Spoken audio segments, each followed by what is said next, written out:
বাংলাদেশ ও ভারতের কিছু অংশ ছাড়া বিশ্বের অধিকাংশ দেশে পবিত্র ঈদ উল ফিতর উদযাপন। জামাতে নামাজ আদায় করলেন প্রবাসীরা। সোশ্যাল ডিস্টেন্স মেনটেন করিয়া নামাজ আদায় করছি। এই বছর ইসলামনগর মসজিদে সবচেয়ে বড় জামায়াতের সাথে অংশগ্রহণ করেছি। এই ঈদ উল ফিতরের মধ্যে দিয়ে কেটে যাক বিশ্বের মহামারী। চাঁদপুরের 50টি গ্রাম সহ বিভিন্ন স্থানে ঈদ উদযাপন। করোনার কারণে এবারও জাতীয় ঈদগাহে হচ্ছে না প্রধান জামাত, বাইতুল মোকাররমে হবে 5টি জামাত। অবশ্যই মাস্ক পরিধান করে আসবেন। মসজিদে সংরক্ষিত কোনো টুপি বা জায়নামাজ বা অন্য কিছু তারা ব্যবহার করবেন না। দেখছিলেন প্রধান শিরোনাম, রাতের সময় সঙ্গে আছি আমি সজল মিত্র রিচার্ড। এবার অন্যান্য শীর্ষ সংবাদ। ঈদ উদযাপন যেন করোনা সংক্রমণের কারণ না হয় সেদিকে খেয়াল রাখার আহ্বান প্রধানমন্ত্রীর। জাতির উদ্দেশ্যে ভাষণ, খুব শিগগিরই দেশে আসবে ভ্যাকসিন। ঈদের আগের দিন যাত্রী চাপ তুলনামূলক কম, ট্রাক পিকআপে ঝুঁকি নিয়ে যাত্রা। আরও 1 সপ্তাহ বাড়ছে লকডাউন, পুলিশকে বিচারিক ক্ষমতা দেওয়ার আভাস। হাসপাতালের বিছানায় ঈদ কাটবে বেগম খালেদা জিয়ার। বিএনপি নেত্রী অসুস্থ থাকায় তেমন কোনো আয়োজন নেই দলের। বাবুল আক্তারের সোর্স মুসাতেই আটকে আছে চট্টগ্রামে মিতু হত্যাকাণ্ডের রহস্য। জট খুলতে হন্যে হয়ে খুঁজছে পিবিআই। হত্যাকারীদের কয়েক দফা টাকা দেয় বাবুল।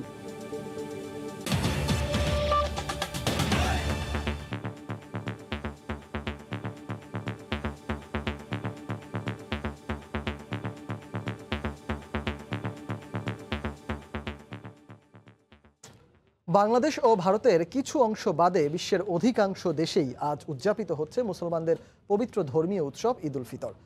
ইসরায়েল ফিলিস্তিন চলমান সংঘাতের মধ্যে ঈদের জামাত অনুষ্ঠিত হয়েছে জেরুজালেমের পবিত্র আল আকসা মসজিদে। প্রথমবারের মতো নামাজ আদায় হয়েছে তুরস্কের বিখ্যাত আয়া সোফিয়া মসজিদেও।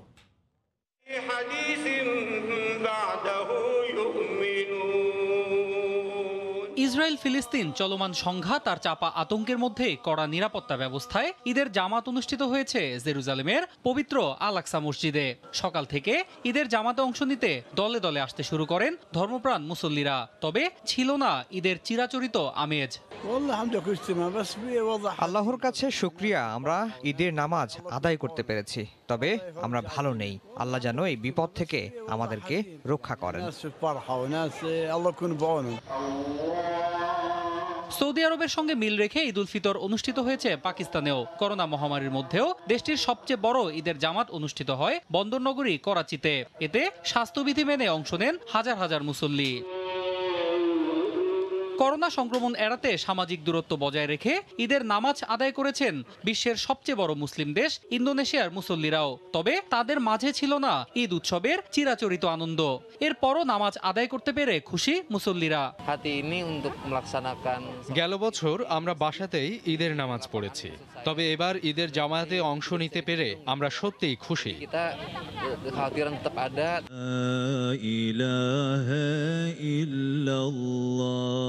প্রথমবারের মতো ঈদের জামাত অনুষ্ঠিত হয়েছে তুরস্কের ইস্তাম্বুলে অবস্থিত বিখ্যাত মসজিদ আয়া সোফিয়াতেও। এটিকে মসজিদে রূপান্তরের পর এবারই প্রথম এখানে ঈদের নামাজ আদায়ের সুযোগ পান কয়েক হাজার মুসল্লি। কঠোর স্বাস্থ্যবিধি মেনে ঈদের নামাজ অনুষ্ঠিত হয়েছে ইরান এবং মিশরেও। এছাড়াও ভারতের কাশ্মীর, কেরালা, অস্ট্রেলিয়া, নিউজিল্যান্ড সহ বিশ্বের অন্যান্য প্রান্তেও উদযাপন হয় ঈদ উল ফিতর।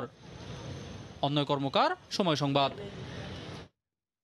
যুক্তরাষ্ট্রে নানা আয়োজনে উদযাপন করা হচ্ছে পবিত্র ঈদ উল ফিতর। স্থানীয় সময় সকাল 9টায় নিউ ইয়র্কের জ্যামাইকা মুসলিম সেন্টারে আয়োজিত ঈদ জামাতে অংশ নেন 20,000-এর বেশি মানুষ। এ নিয়ে বিস্তারিত জানাতে নিউ ইয়র্ক থেকে সরাসরি যোগ দিচ্ছেন সহকর্মী হাসানুজ্জামান সাকি। রিচার্ড, আপনাকে ধন্যবাদ। ঈদ মোবারক। নিউ ইয়র্কে ঈদ উদযাপিত হচ্ছে খুব সাড়ম্বরে। করোনা কাটিয়ে অনেক দিন পর যেন মানুষ নিঃশ্বাস নিতে পেরেছে। আজকের আবহাওয়াও খুবই চমৎকার। গত রাতে, চাঁদ রাতে যে ঘটনা ঘটেছে নিউ ইয়র্ক শহরে, এটি ছিল নজিরবিহীন। সবসময় চাঁদ রাতে মানুষের উপচে পড়া ভিড় থাকে, অনেক যেসব জায়গায় বাঙালি আছে, মুসলমান আছে, কিন্তু গত রাতের ব্যাপারটা যেন ছিল একেবারেই নজিরবিহীন। হাজার হাজার মানুষ বাড়ি ছেড়ে রাস্তায় নেমে পড়েছিল। আজকের জামাতগুলোতে, ঈদের জামাতগুলোতেও কিন্তু আমরা তারই একটি চিত্র আমরা দেখতে পেলাম যে সব জায়গায় উপচে পড়া ভিড়, অনেক মানুষ সমাবেত হয়েছেন, তারা একসঙ্গে একযোগে তারা নামাজ পড়েছেন। আমি কিছু বাংলাদেশিদের সঙ্গে কথা বলবো, তারা কেমন ঈদ কাটাচ্ছেন। জনাব মামুন, আপনি একটু বলবেন যে কেমন ঈদ গেল আপনার? আসসালামু আলাইকুম। আমি প্রতি বছরের ন্যায় এবারও এসেছি এখানে ঈদের জামাত করতে। আমি আমার পরিবার নিয়ে, আমার সঙ্গে আমার মেয়ে আছে মুমতাহিনা তাবাসসুম, আমরা সবাই এখানে জামাতে নামাজ পড়েছি। বলো ঈদ মোবারক। ঈদ মোবারক। জি, এখানে যেমন পরিবার পরিজন নিয়ে অনেকেই আছেন, জানেন এখানে প্রবাস জীবনে অনেকেই আছে যে পরিবার পরিজন নেই, অনেক ক্ষেত্রেই তারা এই মুহূর্তে এমন একজনকে আমরা পেয়েছি, তিনি পরিবার পরিজন এই মুহূর্তে তার নেই, তিনিও ঈদ উদযাপন করছেন প্রবাসীদের সঙ্গে নিয়ে, বন্ধু বান্ধবদেরকে সঙ্গে নিয়ে। আপনার ঈদ কেমন যাচ্ছে একটু বলবেন? আসসালামু আলাইকুম। খুবই চমৎকার ঈদ হয়েছে আজকে, ঈদ মোবারক। আমরা আজকে প্রায় 20,000 লোক একসাথে জামাইকা মুসলিম সেন্টারে নামাজ পড়লাম। আবহাওয়া খুবই চমৎকার এবং আমাদের এখানে করোনা প্রায় জিরোর দিকে। সবাইকে, বাংলাদেশের সবাইকে ঈদ মোবারক। আপনাদেরকে সবাইকে অনেক ধন্যবাদ, ঈদ মোবারক। এমনভাবেই প্রবাসী বাংলাদেশিরা এই যে নিউ ইয়র্ক শুধু নয়, যুক্তরাষ্ট্রের প্রতিটি অঙ্গরাজ্যে যেখানে বাংলাদেশিরা রয়েছেন, যেখানে মুসলমান রয়েছেন, সেখানেই কিন্তু তারা এই করোনা মহামারীর মধ্যে অনেক দিন পরে তারা উৎসবে সামিল হয়েছেন, তারা আনন্দ ভাগাভাগি করে নিতে পারছেন। যার এইখানে নিকট আত্মীয় স্বজনের মধ্যে, ঘরোয়া পরিবেশের মধ্যে মাস্ক পরা বাধ্যবাধকতা নয় এখন, সেই জন্য তাদের মধ্যে আনন্দটা অনেক বেড়েছে। তারা অনেকটাই কিন্তু এখন খোলামেলাভাবেই তারা কিন্তু এই উদযাপন করতে পারছেন। এই ঈদের অনাবিল আনন্দ সামনের দিনগুলোতেও থাকুক, এই প্রত্যাশা। সবাইকে ঈদ মুবারক। রিচার্ড, আপনাকে ধন্যবাদ। সাকি, আপনাকেও ঈদের শুভেচ্ছা। মার্কিন যুক্তরাষ্ট্রের নিউ ইয়র্ক থেকে সেখানকার ঈদ উল ফিতর উদযাপনের সবশেষ খবরাখবর জানাতে যোগ দিয়েছিলেন সহকর্মী হাসানুজ্জামান সাকি। এদিকে স্বাস্থ্যবিধি মেনেই ব্যাপক উৎসাহ উদ্দীপনায় ইউরোপের বিভিন্ন দেশে ঈদ উদযাপন করছেন মুসলিমরা। ফ্রান্সে এবার সরকারি ছুটি হওয়ার কারণে এবারের ঈদের জামাতে বেশি মুসল্লি অংশগ্রহণ করেন। আর দেশের উন্নতি সমৃদ্ধির পাশাপাশি করোনা থেকে মুক্তির জন্য স্রষ্টার কাছে প্রার্থনা করেছেন প্রবাসী বাংলাদেশিরা। প্যারিস থেকে আরও জানাচ্ছেন লুৎফুর রহমান বাবু।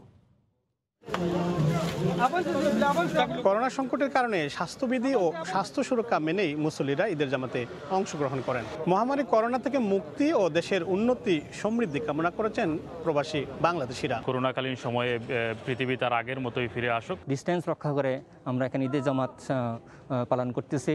আল্লাহ পাক যেন আমাদেরকে সকলকে করোনা থেকে মুক্ত করেন। বাংলাদেশকে অনেক বেশি মিস করি, বাংলাদেশের উন্নতি কামনা করি। আমি আমার মাকে অনেক বেশি মিস করি। রোজার মাসে আমাদের বেচা কিনা খুবই কম ছিল, কিন্তু ঈদের বাজারে আমাদের বেচা কিনা খুবই ভালো। প্রতি বছরই আমরা খুব জাঁকজমকের সাথে ঈদ করি, এবারে লকডাউনের কারণে হচ্ছে না। এই ঈদ উল ফিতরের মধ্যে দিয়ে কেটে যাক বিশ্বের মহামারী।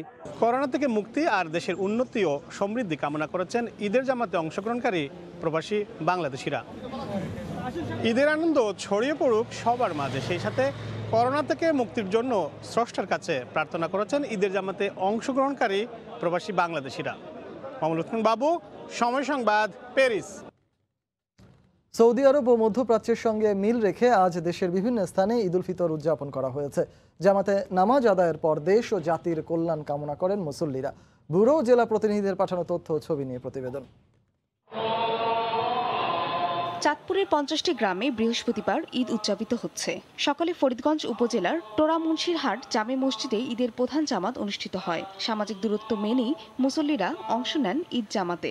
ঈদগাহ ও মসজিদের সামনে মুড়ি মুরকি মিষ্টান্ন সহ বিভিন্ন খাবারের পসরা সাজিয়ে বসেন দোকানিরা। সৌদি আরবের সাথে মিল দিয়ে আমরা ঈদ, কোরবানি, রোজা সবকিছু পালন করছি। যেহেতু মধ্যপ্রাচ্যে আজকে ঈদ হচ্ছে, খবর পাওয়ার পরিপ্রেক্ষিতে আমাদের এই মসজিদে আমরা এই ঈদের নামাজ এর আয়োজন করছি। বরিশালের তাজকাঠির হাজিরবাড়ি এলাকায় ঈদের জামাত অনুষ্ঠিত হয়। এতে অংশ নেন অর্ধ শতাধিক মুসল্লি। আগে সেই প্রফুল্লতা বা সেই উচ্ছলতা এখন পাচ্ছি না। করোনা ভাইরাসের জন্য আমাদের ঈদ মনে হচ্ছে না। দিনাজপুরের 4 উপজেলার 6টি গ্রামের মানুষ বৃহস্পতিবার ঈদ উদযাপন করছেন। শহরের পার্টি সেন্টারে ঈদের নামাজে অংশ নেন শতাধিক মুসল্লি। এছাড়া ঝিনাইদহ, শরীয়তপুর, মোংলা, ভোলা, হিলি ও মৌলভীবাজারের বেশ কয়েকটি এলাকায় সৌদি আরব সহ মধ্যপ্রাচ্যের সঙ্গে মিল রেখে বৃহস্পতিবার ঈদ উল ফিতর উদযাপন করা হচ্ছে।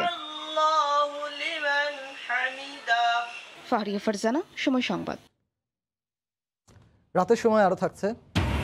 শেষ মুহূর্তে ঈদ কেনাকাটায় ব্যস্ত নগরবাসী, পাঞ্জাবি ও শিশুদের পোশাকের দোকানে ভিড়, ক্ষতি পুষিয়ে ওঠার আশা ব্যবসায়ীদের।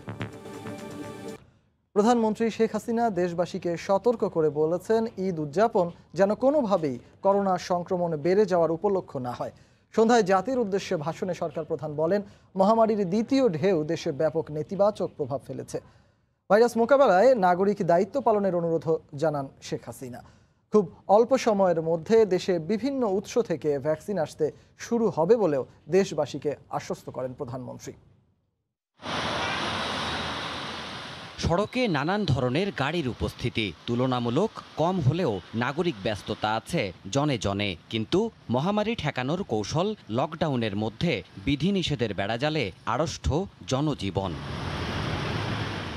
বিষণ্ণ সময়ের মধ্যেই এলো এবারের ঈদ। সংক্রমণের ঝুঁকিতে কোনো আয়োজন না থাকায় চিরচেনা রূপ হারিয়ে নিঃসঙ্গ পড়ে থাকা জাতীয় ঈদগাহ মাঠ সাক্ষ্য দিচ্ছে বিরূপ এই পরিস্থিতির। স্বাস্থ্যবিধি মেনে ঈদের ঠিক আগের সন্ধ্যায় জাতির উদ্দেশ্যে ভাষণ নিয়ে এলেন প্রধানমন্ত্রী শেখ হাসিনা। সকলকে পবিত্র ঈদ উল ফিতরের আন্তরিক শুভেচ্ছা জানাচ্ছি। ঈদ মোবারক। সবাইকে সতর্ক করে সরকার প্রধান বলেন, উদযাপনেও স্বাস্থ্যবিধি ভুললে চলবে না। অযথা ভ্রমণ না করার অনুরোধও জানান তিনি। কোনোভাবেই এই ঈদ উদযাপন যাতে করোনা ভাইরাস সংক্রমণ বৃদ্ধির উপলক্ষ না হয়ে ওঠে সেদিকে আমাদের খেয়াল রাখতে হবে। আবেগের বশবর্তী হয়ে আত্মীয় স্বজনের সঙ্গে ঈদের ছুটি কাটাতে যাবেন না। সবার উপরে মানুষের জীবন। প্রধানমন্ত্রীর বক্তব্যে উঠে আসে ভ্যাকসিন কেনা প্রসঙ্গ। শিগগিরই বিভিন্ন উৎস থেকে করোনার প্রতিষেধক মিলবে বলেও আশ্বস্ত করেন তিনি। ভারতীয় কর্তৃপক্ষ টিকা রপ্তানির উপর সাময়িক নিষেধাজ্ঞা আরোপ করেছে। এমত অবস্থায় আমরা বিকল্প উৎস থেকে টিকা সংগ্রহের উদ্যোগ নিয়েছি। ইতিমধ্যে রাশিয়া এবং চীনের টিকা উৎপাদনকারী সংস্থার সঙ্গে আমাদের আলোচনা চলছে। বিভিন্ন উৎস থেকে আমরা 1 কোটি টিকা ক্রয়ের ব্যবস্থা নিয়েছি। দেশেই যাতে টিকা উৎপাদন করতে পারি সে ব্যবস্থা আমরা নিয়েছি। আমরা দেশের সকল নাগরিককে টিকার আওতায় নিয়ে আসব ইনশাল্লাহ। জীবন বাঁচাতেই লকডাউন দেওয়া হয়েছে জানিয়ে শেখ হাসিনা বলেন, মহামারী প্রতিরোধে ব্যক্তিগত সচেতনতাও অপরিহার্য। করোনা ভাইরাস প্রতিরোধে নাগরিক হিসেবে আমাদের দায়িত্ব সবচেয়ে বেশি। বাইরে গেলে অবশ্যই মাস্ক ব্যবহার করবেন। করোনা মোকাবিলায় দেশে চিকিৎসা সক্ষমতা অনেক গুণে বেড়েছে বলেও উল্লেখ করেন বঙ্গবন্ধু কন্যা। হঠাৎ করে দ্রুতগতিতে রোগী বাড়তে থাকলে তখন সেবা দেওয়া অসম্ভব হয়ে পড়ে। কোনোভাবেই রোগীর সংখ্যা বাড়তে দেয়া যাবে না। সাম্য, ভ্রাতৃত্ব আর সাবধানতা বজায় রেখে উৎসব উদযাপনের আহ্বান জানান প্রধানমন্ত্রী। সম্প্রীতির বন্ধনে আবদ্ধ হওয়ার শপথ নেব। দেবাশিস রায়, সময় সংবাদ, ঢাকা।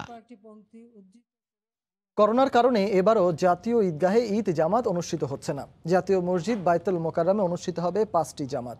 স্বাস্থ্যবিধি মেনে মুসল্লিদের মসজিদে ঢোকানো হবে। মুসল্লিদের বাসা থেকে অজু করে মাস্ক পরে ও জায়নামাজ নিয়ে ঈদের জামাতে আসার অনুরোধ জানিয়েছে ইসলামিক ফাউন্ডেশন। এদিকে ঈদের দিন দমকা হাওয়া সহ বৃষ্টির পূর্বাভাস রয়েছে। ব্লিচিং ও করোনা প্রতিরোধক কেমিক্যাল মিশ্রিত পানি দিয়ে মোছা হচ্ছে জাতীয় মসজিদ বাইতুল মোকাররমের সব মেঝে ও দেয়াল। পরিষ্কার করা হচ্ছে মসজিদের অন্যান্য জায়গাও। মুসল্লিদের নিয়ে ঈদ উল ফিতরের নামাজ আদায় করতে জাতীয় মসজিদে এমন প্রস্তুতি। ইসলামিক ফাউন্ডেশন জানায়, শুক্রবার কেন্দ্রীয়ভাবে বাইতুল মোকাররম মসজিদেই হবে মূল ঈদের জামাত, যেখানে মোট 5টি জামাত অনুষ্ঠিত হবে। প্রথম জামাত সকাল 7টায় আর সর্বশেষ জামাত হবে 10:45 বাইতুল মোকাররম জাতীয় মসজিদে ইনশাআল্লাহ ঈদের 5টি জামাত অনুষ্ঠিত হবে। সকাল 7টায় প্রথম জামাত, সকাল 8টায় দ্বিতীয় জামাত, সকাল 9টায় তৃতীয় জামাত, সকাল 10টায় চতুর্থ জামাত এবং 10:45 সর্বশেষ এবং পঞ্চম জামাত অনুষ্ঠিত হবে। করোনা সংক্রমণ রোধে মুসল্লিদের বাসা থেকে অজু করে মাস্ক পরে ও জায়নামাজ নিয়ে ঈদের জামাতে আসার অনুরোধ জানিয়েছে ইসলামিক ফাউন্ডেশন। অবশ্যই মাস্ক পরিধান করে আসবেন। মসজিদে সংরক্ষিত কোনো টুপি বা জায়নামাজ বা অন্য কিছু তারা ব্যবহার করবেন না। আর যারা শিশু, বয়োবৃদ্ধ এবং অসুস্থ তারা কোনো ক্রমেই মসজিদে আসবেন না। কোভিডের কারণে জাতীয় ঈদগাহে টানা তৃতীয়বারের মতো ঈদের জামাত অনুষ্ঠিত হবে না। করোনা সংক্রমণ রোধে ঈদের জামাত হবে না কিশোরগঞ্জের শোলাকিয়া ঈদগাহ ময়দানেও। এদিকে আবহাওয়া অফিস জানিয়েছে, ঈদ উল ফিতরের দিন সকালে ঢাকা সহ দেশের বিভিন্ন জেলায় হালকা ও মাঝারি বৃষ্টিপাত হতে পারে, বয়ে যেতে পারে দমকা হাওয়াও। মাহমুদ রাকিব, সময় সংবাদ, ঢাকা। ঈদ যাত্রার সামগ্রিক দিক নিয়ে কথা বলতে স্টুডিওতে আমাদের সঙ্গে আজ উপস্থিত আছেন আমাদের সহকর্মী আফজাল হোসেন। আফজাল, আপনার কাছে ঈদ যাত্রার সামগ্রিক তথ্য কি আছে? রিচার্ড, একটি সতর্কবাণী দেওয়া হয়েছিল সরকারের পক্ষ থেকে যে যেখানে থাকবেন সেখানে ঈদ করবেন।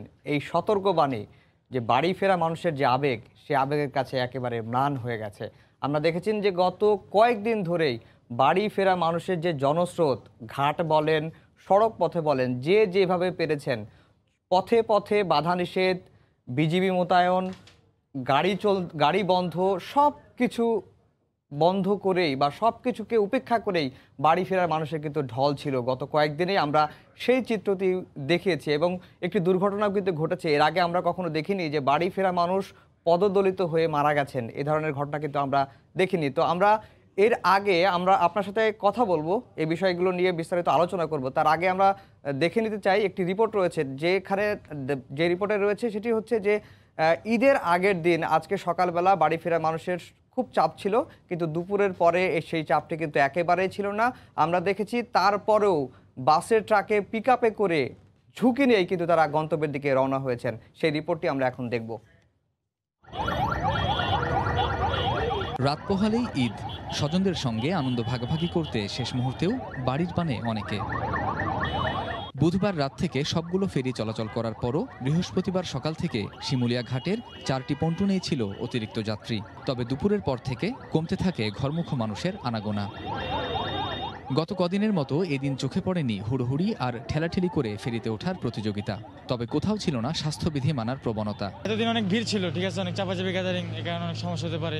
তার জন্য আমি আজকে এখন রওনা দিলাম। ভিড়টা একটু কম, এই জন্য শান্তি মতো আজকে বাড়ি যাইতে একটু সুবিধা হইব। বিভিন্ন ভিডিও দেখছি যে ফেরিঘাটে কি অবস্থা, এই জন্য আসিনি এতদিন, তো আজকে লাস্ট মুহূর্তে আসছি। সড়ক মহাসড়কে আগের মতোই ঝুঁকি নিয়ে ট্রাক বা ছোট ছোট যানবাহনে চড়ে ভেঙে ভেঙে বাড়ি গেছেন মানুষ। অনেকে আবার পায়ে হেঁটে গন্তব্যে পৌঁছানোর চেষ্টা করেন। আপনার পথ পালে চা থাকে যে পোলাপা নাইব, একসাথে ঈদ করবো, সমস্যা নাই, আল্লাহ দিলে সব আস্তে আস্তে ভাঙতে ভাঙতে চলে যাবো না। কষ্ট তো খুবই লাগতেছে ভাই, এই যে মনে করেন নিয়ে গাবতলি থেকে হাঁটিয়ে আইতেছি, এখন কই যায় গাড়ি পামা ভেঙে ভেঙে যাওয়া লাগে। ঝুঁকিপূর্ণ কি করা যাবে, এক মাস ওরা থেকে বাপ মায়ের সাথে ঈদ করার জন্য খুশি হয়ে যাচ্ছি। গাজীপুরের ঢাকা ময়মনসিংহ মহাসড়কে খানিকটা চাপ থাকলেও উত্তরবঙ্গগামী ঢাকা টাঙ্গাইল মহাসড়ক অনেকটাই ফাঁকা। এদিকে নিয়মনীতির তোয়াক্কা না করে গাজীপুর থেকে ছেড়ে যায় দূরপাল্লার বাস। কামরুজ্জামান মামুন, সময় সংবাদ, ঢাকা।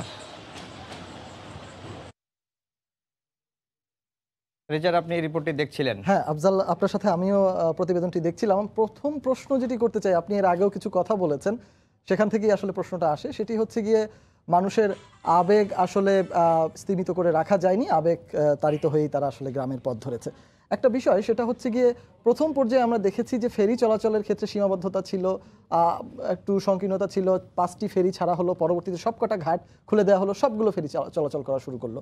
আসলে যদি চলাচল করা শুরুই করে, সেই সিদ্ধান্তটা কেন পরে আসলো, আগে কেন আসলো না? এত ভোগান্তি তাহলে কেনই বা মানুষ পেলো? আর যদি নাই করতে হয় তাহলে একেবারেই শেষ দিন পর্যন্ত বন্ধ কেন থাকলো না? না, এটি নিয়ে আসলে জনস্বাস্থ্য বিশেষজ্ঞরা তারা এর আগেও কথা বলেছেন যে আসলে যদি বাড়ি ফেরা মানুষকে ঠেকানোর জন্যই লকডাউন হয় বা আন্তজেলা বাস বন্ধ করা বলেন, ফেরি বন্ধ করা বলেন, সেটি যদি হয়, কিন্তু যারা বাড়ি যাবেন তাদেরকে কিন্তু শেষ পর্যন্ত ঢাকায় রাখা যায় নাই। তারা যেভাবে পেরেছেন সেভাবে গিয়েছেন, কিন্তু সরকারের যে বিধিনিষেধ ছিল, এই বিধিনিষেধটা কেন পরিপূর্ণভাবে মানা হলো না? এই বিধিনিষেধটার মানার ক্ষেত্রে কোথায় কোথায় গলদ, সেটি কিন্তু এখন দেখতে হবে। কারণ হচ্ছে যে এই মানুষগুলো ঢাকা থেকে গ্রামের পানে ছুটে গেছেন, তারা কিন্তু আবার ঢাকায় ফিরবেন। ঢাকায় ফেরার সময় যদি একই চিত্র আবার হয়, তাহলে কিন্তু দেশের জন্য একটা মারাত্মক ক্ষতি বয়ে নিয়ে আসবে। কারণ এরই মধ্যে আপনারা জানতে পেরেছেন যে ভারতীয় ভ্যারিয়েন্ট কিন্তু বাংলাদেশে এসেছে এবং আজকে জনপ্রশাসন মন্ত্রীও কিন্তু একটি সতর্ক বাণী দিয়েছেন যে এই যে বাড়ি ফেরা মানুষ যারা ঢাকার বাইরে চলে গেছেন, তারা যখন ফিরবেন, তিনি বলছেন যে 20 থেকে 21 আবারও 1 সপ্তাহ লকডাউনের কথা ভাবছেন। এই ভাবাটা কিন্তু এই বাড়ি ফেরা মানুষের যে সংখ্যা, সেটির কারণেই কিন্তু এটি হয়েছে। আর কোনো প্রশ্ন আপনার আছে? আরেকটা বিষয় সেটি হচ্ছে কি একই জিনিস যে ফেরিতে যেটি ঘটলো, প্রথমে 5টি ফেরি চালু করা হলো, পরবর্তীতে সব ফেরি চালু করা হলো। এটি যদি আপনি সড়ক পথে দেখেন, সড়ক পথে কিন্তু দূরপাল্লার বাস শেষ পর্যন্ত চালু করা হয়নি, কিন্তু সেখানেও কিন্তু মানুষ পিক আপ ভ্যানে গিয়েছে, অন্যান্যভাবেও হলেও গিয়েছে। তাতে কি সংক্রমণের ঝুঁকিটা ছিল না? আর শেষ মুহূর্তে যদি ছেড়েও দেওয়া হতো, ফেরি যেহেতু সব চালু করা হলো, তাহলে কেন দূরপাল্লার বাস শেষ পর্যন্ত চালু করা হলো না? এটি একটি গুরুত্বপূর্ণ প্রশ্ন করেছেন যে বাস পথে বা সড়ক পথে যে যাতায়াত করেছেন, আমরা যদি একটি পরিসংখ্যান দেখি, একটি মোবাইল অপারেটর কোম্পানি তাদের তথ্য ভান্ডার ঘেটে একটি তথ্য দিয়েছেন যে এই গত কয়েকদিনে ঢাকা ছেড়েছেন প্রায় 65 লাখ মানুষ। এবং আজকে গণমাধ্যমে এসেছে যে 23 বছরে বঙ্গবন্ধু সেতুর সবচেয়ে বেশি টোল আদায় করা হয়েছে কিন্তু গত বুধবার থেকে আজকে বৃহস্পতিবার সকাল 6টা পর্যন্ত। বঙ্গবন্ধু সেতু কর্তৃপক্ষ বলছে তারা একদিনে 2,99,00,000 টাকা টোল আদায় করেছেন। অর্থাৎ আপনি বুঝতেই পারছেন যে কি পরিমাণ মানুষ ঢাকা থেকে গ্রামের বাড়িতে ছুটে গেছেন ঈদ করার জন্য। এই মানুষগুলো যখন ফিরবে, তখন যদি আরও সুষ্ঠু পরিকল্পনা এখনই না করা হয়, এই ছুটির মধ্যে না করা হয়, তাহলে বড় ধরনের বিপর্যয়ের আশঙ্কা করছেন কিন্তু জনস্বাস্থ্য বিশেষজ্ঞরা। ধন্যবাদ আফজাল আপনাকে এই ঈদ যাত্রার বিশ্লেষণ বর্ণনা আমাদের সামনে তুলে ধরার জন্য। দর্শক, আমাদের সঙ্গে ছিলেন আমাদের সহকর্মী আফজাল হোসেন। এবার করোনা প্রসঙ্গ।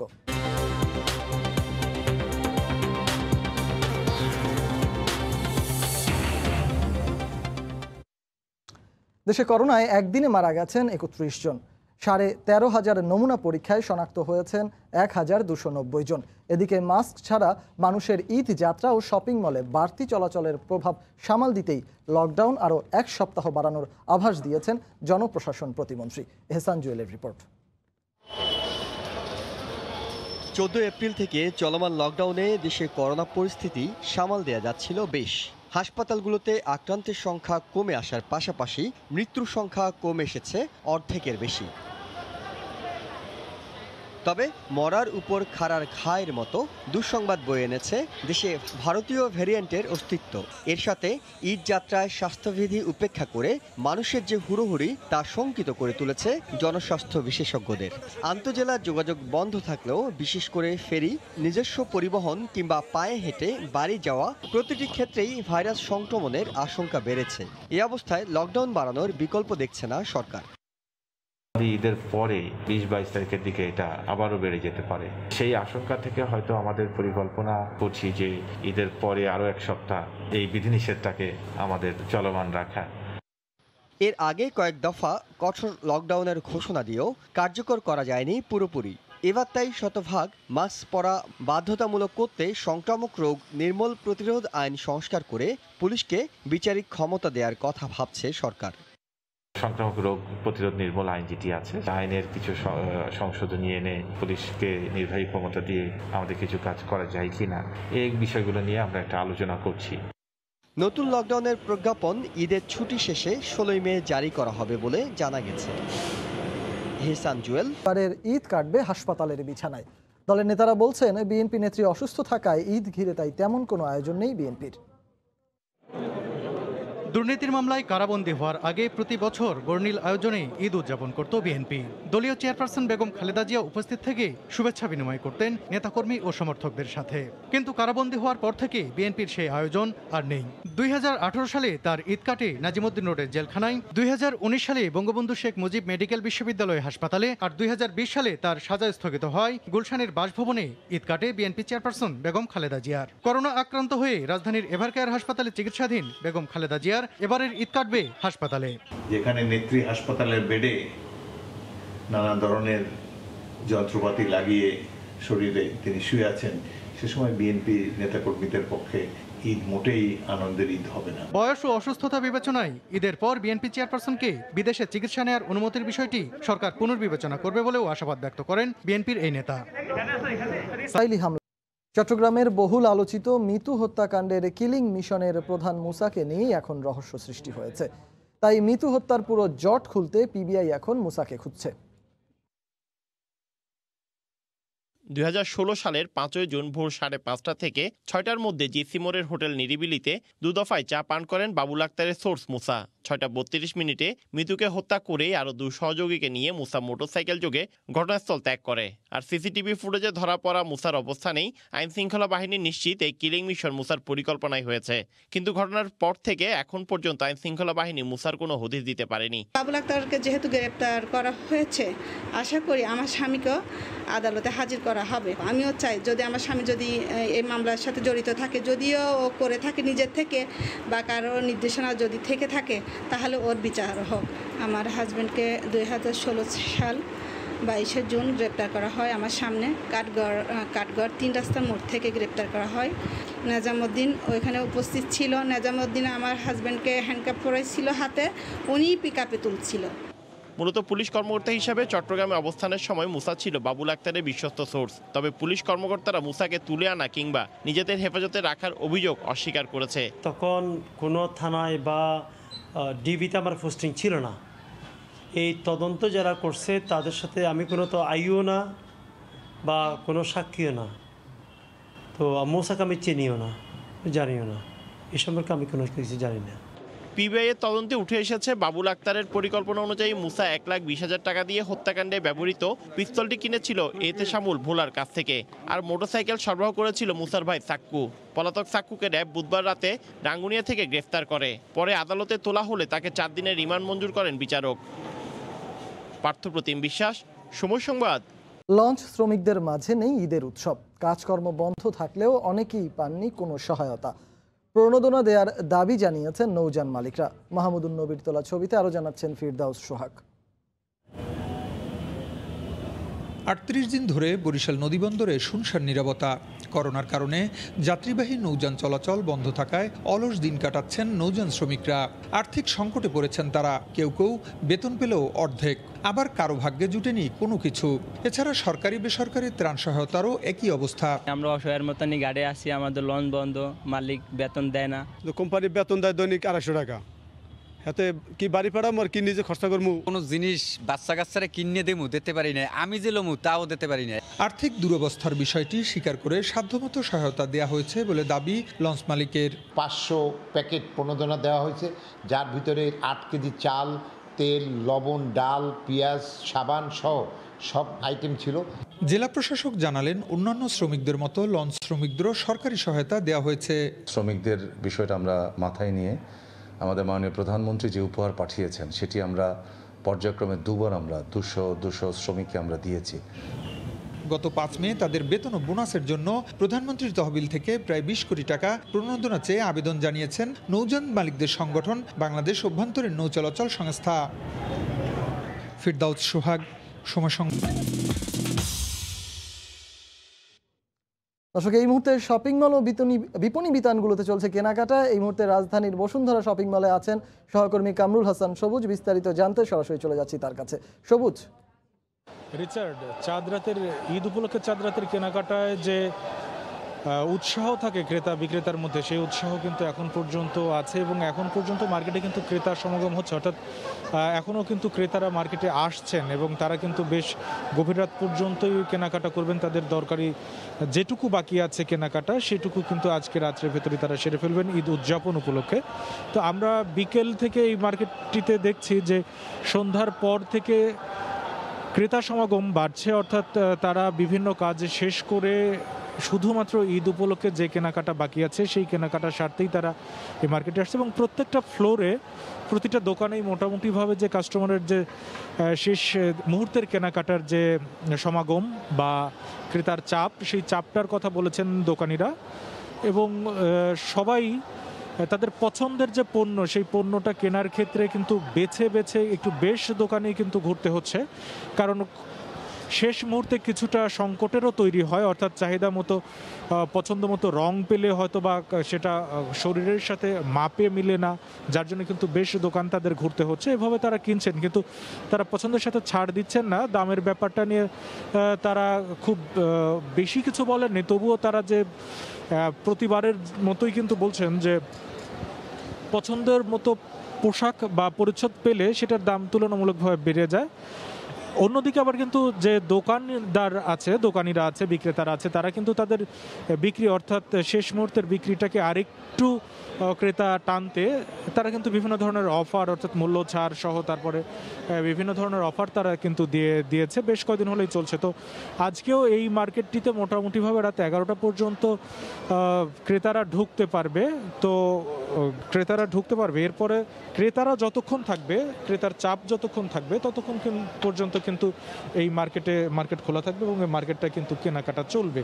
তো এখানে যারা প্রত্যেকটা দোকানে আমরা ক্রেতাদের দেখছি তারা তাদের পছন্দ মতো পণ্য, এবং শিশুদের কিন্তু আজকেও দেখছি শিশুদের যে ক্রেতা চাপ আছে, অর্থাৎ শিশুরা কিন্তু বাবা মা বা অভিভাবকদের সাথে মার্কেটে এসেছে এবং তাদের পছন্দ মতো পণ্য কিনছে।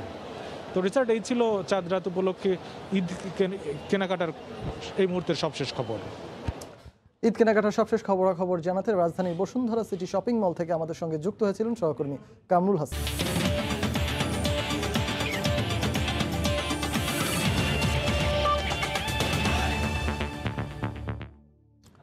শ্রীলঙ্কার বিপক্ষে ওয়ানডে সিরিজ থেকে বাদ পড়লেন বাংলাদেশ দলের অভিজ্ঞ পেসার রুবেল হোসেন।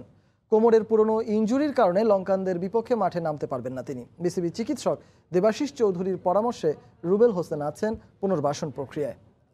ব্যথাটা বাংলাদেশ আসার পরে বাড়ছে, তারপর তো এমআরআই করাইলাম, এমআরআই করানোর পরে ব্যথাটা এমআরআই রিপোর্টে আসলো এখানে একটু ব্যথা আছে। ব্যথা না লাগলে আমি বোলিং শুরু করবো আর কি, বুঝছেন। এখন তো ব্যথা তো একটা মুভমেন্টে একটু লাগে, বুঝছেন। ওই মুভমেন্টটা দেখি আর কয়েকটা দিন দেখার পরে আমি ইনশাআল্লাহ চেষ্টা করবো। এলিট লেভেলে বোলিং করেন তারা সাধারণত এই ধরনের ব্যাক পেইনের সমস্যায় ভোগেন। রুবেলের ক্ষেত্রে তার ব্যতিক্রম নন। এই সমস্যা তাকে আপাতত 100% পার্টিসিপেশন থেকে দূরে সরিয়ে রেখেছে। এ পর্যায়ে শীর্ষ সংবাদ জানিয়ে দিচ্ছি আরেকবার।